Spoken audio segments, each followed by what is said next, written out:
আসসালামু আলাইকুম। কেমন আছেন সবাই? আশা করছি আল্লাহর অশেষ রহমতে আপনারা সবাই ভালো আছেন। আলহামদুলিল্লাহ, আমিও আমার পরিবারের সবাইকে নিয়ে ভালো আছি। আমি মামনি যশোর সদর থেকে বলছি। আপনারা দেখছেন মামনি ব্লগার। কাছে দূরে দেশ ও দেশের বাহির যে যেখান থেকে আমার ভিডিওটি দেখতেছেন, আপনাদের সবাইকে জানাই আমার আন্তরিক শুভেচ্ছা, অভিনন্দন ও প্রাণ ঢালা ভালোবাসা। ভিডিওটা শুরু করেছি সকালের নাস্তা বানানো থেকে। তো আজ কিন্তু পরোটা তৈরি করতেছি আর ডিম পোচ করব। সাথে তো আমার চা থাকবেই, চা লাভার মানুষ আমি, চা ছাড়া তো আমার দিন চলে না।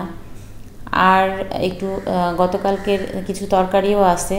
তো আমার কিন্তু বাসি তরকারির সাথে রুটি বা পরোটা খেতে খুব ভালো লাগে। কার কার এমন ভালো লাগে অবশ্যই কমেন্টে লিখে জানাবেন। সকালে ঘুম থেকে উঠেই একটু ভোরে ভোরে আর কি, মানে ফজরের নামাজ পড়ে কিন্তু আর ঘুমাইনি।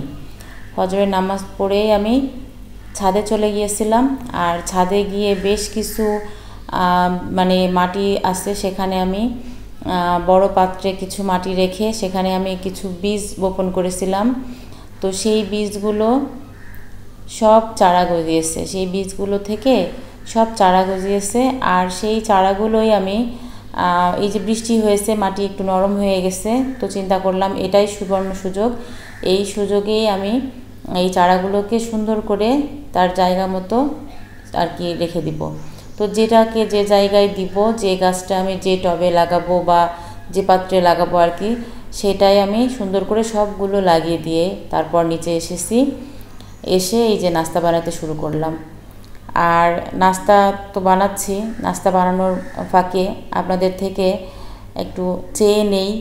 সেটা হলো, আপনাদের কাছে যদি সত্যিই আমার ভিডিও কোয়ালিটি ভালো লেগে থাকে, আমার কণ্ঠ, আমার ভয়েস, আমার কাজ, আমার সব কিছুই যদি আপনাদের কাছে ভালো লেগে থাকে, আপনাদের মনে একটু হলেও নাড়া দিয়ে থাকে, তাহলে প্লিজ আমার ভিডিওতে একটা লাইক দিবেন। কারণ আপনার কাছে হয়তো একটা লাইক কিছুই না, লাইক বাটনে একটু প্রেস করলেই দেখা যাচ্ছে যে আমি অনেকটা উপকৃত হয়ে যাব। তো আপনি একটু কষ্ট করে লাইক বাটনে প্রেস করে দিবেন। আসলে আমার ভিডিওতে যে পরিমাণ ভিউজ হচ্ছে সে পরিমাণ লাইক নাই, আর যার কারণে এত কম লাইক হওয়ার কারণেই আমার ভিডিওটা রিচ হতে পারতেছে না। মানে আমার ভিডিও আপনাদের লাইকের কারণেই দেখা যায় যে এক জায়গায় বসে থাকতেছে। তো যতটা লাইক আপনারা দিবেন ততই আমার ভিডিওটা একজনের কাছ থেকে আরেকজনের কাছে যেয়ে পৌঁছাবে। তো এই পৌঁছে দেওয়ার দায়িত্বটা কিন্তু প্লিজ আপনারা নেন। আপনাদেরকে একটু কষ্ট করে এই দায়িত্বটা নিতে হবে। আপনারা যদি আমার পাশে না থাকেন, সাপোর্ট না দেন, তাহলে তো আমি আসলে এই প্ল্যাটফর্মে টিকে থাকতে পারবো না।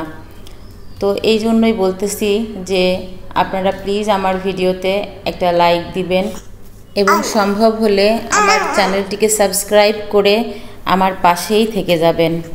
তো আমি ভয়েস দিতে পারতেছিলাম না, কারণ আমার বাবুটা কিন্তু বারবার আমাকে ডাকতেছিল আর আমার পাশ দিয়ে এটা করতেছে ওটা করতেছে, অনেক শব্দ করতেছিল। তো এখন এই মুহূর্তে জানি না কতটুকু ভয়েস কভার করতে পারবো। আজ কিন্তু ভিডিওটা রেডি করে রেখেছি গতকাল, অথচ ভয়েস দিয়ে ভিডিওটা আপলোডই করতে পারতেছি না। আমি কিন্তু ইচ্ছাকৃতভাবেই ওই ভয়েসটুকু রেখে দিয়েছি। তো সব সময় তো পরিপাটি করে ভয়েস দেই। আসলে অনেকে আছেন যারা বুঝতেই পারেন না যে কতটা কষ্ট করে একজন ইউটিউবার এ পর্যন্ত আসে আর কি, বা সফলতা পর্যন্ত পৌঁছায়। তো অনেক কষ্টের পরে তারপর সফলতার কাছে যেতে হয়। তো এই কষ্টের কিছুটা কিঞ্চিত পরিমাণ একটু রেখে গেলাম আজ ছোঁয়া, যে দেখেন আমরা কত কষ্ট করি। একটা ভিডিওতে ভয়েস দিতে গেলে দেখা যায় যে 8 থেকে 10 বার অথবা 15 থেকে 20 বারও কাটিং করতে হয়। একই কথা দেখা যাচ্ছে 20 বারও বলা লাগে। তো এটাই হলো একজন ইউটিউবারের জীবন। তো যাই হোক, মানে যেখানে ছোট বেবি আছে তাদের কথা বলতেছি আমি, যে যাদের ছোট বেবি আছে তাদের কথা আর কি। যারা ফ্রি হয়ে গেছে, এখন রিল্যাক্স হয়ে গেছে, মানে কোনো বাচ্চা নাই কোলে, বা ছেলেমেয়েরা বড় হয়ে গেছে, বোঝা শিখে গেছে, তাদের কথা ব্যতিক্রম। তারপরেও তাদের যে খুব সহজ হয় না তা না, তাদের জার্নিটা অনেক কঠিন। তো আমি অনেক কথা বলে ফেললাম আজকে, জানি না আমার কথার মধ্যে কী ভুল ত্রুটি হয়ে গেল। আপনারা সবাই ক্ষমা সুন্দর দৃষ্টিতে দেখবেন। আর কথা বলতে বলতে আমি কিন্তু দুপুরে রান্নায় চলে এসেছি। আজকে রান্না করতেছি এই যে মুরগির মাংস, একটু রসুন দিয়েছি আর আলু দিব একটু, কারণ আলুটা আসলে আমার বাসার সবাই পছন্দ করে, আমারও খুব ভালো লাগে, তবে বেশি না খাওয়ার চেষ্টা করি আর কি। তো ছোটো বাবুটা ও অনেক সময় দেখা যায় যে ভাত খেতে চায় না, আবার মাংসটাও খুব বেশি খেতে চায় না, যার কারণে ওর জন্যও একটু আলু দেই, যে ও ভাত না খাইলেও যদি শুধু আলুটা ওকে খাওয়াইতে পারি তো সেটা ওর জন্য একটু উপকার হবে, পুষ্টিকর খাবার আলু, যার কারণে আলুটাও একটু দিয়ে দেই বেশি করে। তো এই যে আলু দিয়ে মুরগির মাংস রান্না করতেছি, আর হচ্ছে আজকে শুধু এইটাই রান্না করব, আর কিছু কিন্তু রান্না করব না। আর হ্যাঁ, আজকে এটাও চিন্তা করে রেখেছি যে যতবার আমার বাবু এসে আম্মা আম্মা করে ডাকবে সেই ভয়েসটাও আমি আজকে রেখে দিব। আমি আজকে দেখতেছি যে ও আমার ভয়েস দেওয়ার সময় বারবার এসে আম্মা আম্মা করতেছে, বুঝলাম না, মানে ও বুঝতে পারতেছে যে আম্মু দরজা দিয়েছে, নিশ্চয়ই এখন এই যে ভয়েস দিবে, তো ওর কণ্ঠটা ও হয়তো আপনাদেরকে একটু শোনাইতে চাচ্ছে, তো যার কারণে আমি আজকে ওর কণ্ঠটাও রেখে দিলাম। তো বাবু যখন বড় হবে তখন আমি যদি দুনিয়ার পরে নাও থাকি, তো বাবু আমার এই ভিডিওটা দেখে ওর নিজের কণ্ঠটা ও নিজেই শুনবে। জি বাবা বলেন। আজকে আমি আপনার কণ্ঠটা রেখে দিচ্ছি, ঠিক আছে? আপনার কণ্ঠটা আজকে থাক আমার ভিডিওতে। তো আমি কিন্তু আজকে রান্নার কোনো কিছুই বলতে পারলাম না, কারণ সত্যি বলতে আমি একটা ভিডিও আজকে আপলোড করতে পারতেছি না, আমার বাবুটা আজকে অনেক বেশি জ্বালাচ্ছে। আর আমি রান্নাবান্না প্রায় শেষ না, আমি রান্না শেষ করে ফেলেছি আর অলরেডি খাইতেও বসে গেছি। তো রান্না আজকে শুধু এটাই করেছি, তার কারণ হলো আজকে আমি আর আমার বড় ছেলে ছোট ছেলে এই তিনজনই খাবো। আর হচ্ছে মেয়েটা আজকে ওর বান্ধবীর বার্থডে, তো সেখানে তার বান্ধবীর বাসায় দাওয়াত, সেখানে গেছে, সকালে গেছে, আর আসবে হচ্ছে সন্ধ্যায়, মানে সন্ধ্যায় একবারে কেক টেক কাটার পরে তারপর ওদের বাসার কেউ একজন দিয়ে যাবে আর কি মেয়েকে। তো যার কারণে আমি হচ্ছে আর বেশি ঝামেলা করি নাই, কারণ আমার ছেলে মানে মাংস হইলে আর ওর কিছুই লাগে না। আর আমিও তো এখন ইদানিং একটু বেশি মানে ভাতটা কমিয়ে দিয়েছি, একটু বেশি মোটু হয়ে গেছি আর কি, যার কারণে ভাতটা কমিয়ে খাওয়ার চেষ্টা করতেছি। তো দুপুরে খাই, আজ দুপুর আর কাল দুপুর, তো এই দুপুরের ভাতটাই কোনো রকম খাই আর কি। আর সকালেও ভাত খাই না, আর হচ্ছে রাতেও খাই না, তবে মাঝে মাঝে দেখা যায় যে ভিডিও তৈরি করার জন্য একটু খেতে হয়, তো যতটুকু নেই ততটুকু আসলে খাই না, কারণ একেবারেই অল্প একটু নিয়ে তো আসলে ভিডিও সামনে আসা যায় না, যার কারণে একটু বেশি করেই নেই, তারপর দেখা যায় অল্প করে খেয়ে আমি উঠে যাই। তো এই আর কি ব্যাপার স্যাপার, আসলে ক্যামেরার সামনে একরকম হয়, আর ক্যামেরার পিছনেও আসলে অনেক সময় অনেক কিছু আপডাল থাকে, তো সেটাই একটু একটু করে সামনে চলে আসতেছে, আপনাদের সামনে শেয়ার করে ফেলতেছি।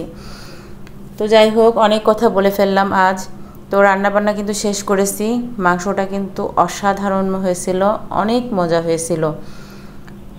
তো রান্না করে খাওয়া দাওয়া করতেছি, আর এই যে সাথে একটু টমেটো আর শসা দুইটা মিলিয়ে একসাথে কাঁচামরিচ, পেঁয়াজ, সরিষার তেল দিয়ে একটু লেবুর রস দিয়ে তারপর সালাদ করে নিয়েছি, আর সাথে তো এক্সট্রা লেবু থাকবেই।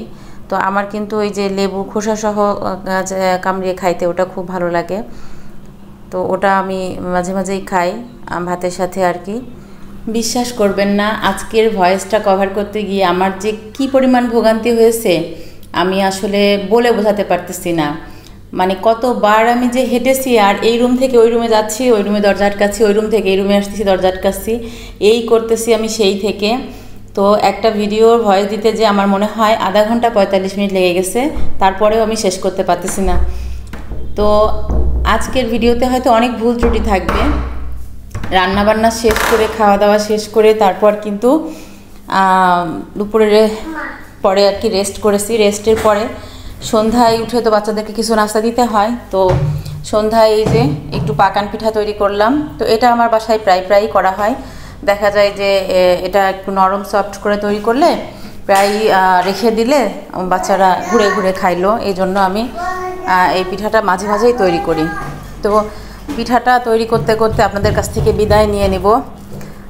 আপনারা সবাই ভালো থাকবেন, সুস্থ থাকবেন, আর আমার জন্য, আমার পরিবারের জন্য অনেক অনেক দোয়া করবেন। আমিও আপনাদের পরিবারের জন্য দোয়া রাখি, আপনারা সবাই যেন ভালো থাকেন, সহি সালামতে থাকেন। আর প্লিজ আমার ভিডিওতে কন্টিনিউ আমার ভিডিওটা কন্টিনিউ দেখবেন। আমিও আপনাদের পরিবার থেকে ঘুরে আসব। তো এই প্রত্যাশায় আজকের ভিডিওটা এখানেই শেষ করছি। আল্লাহ হাফেজ।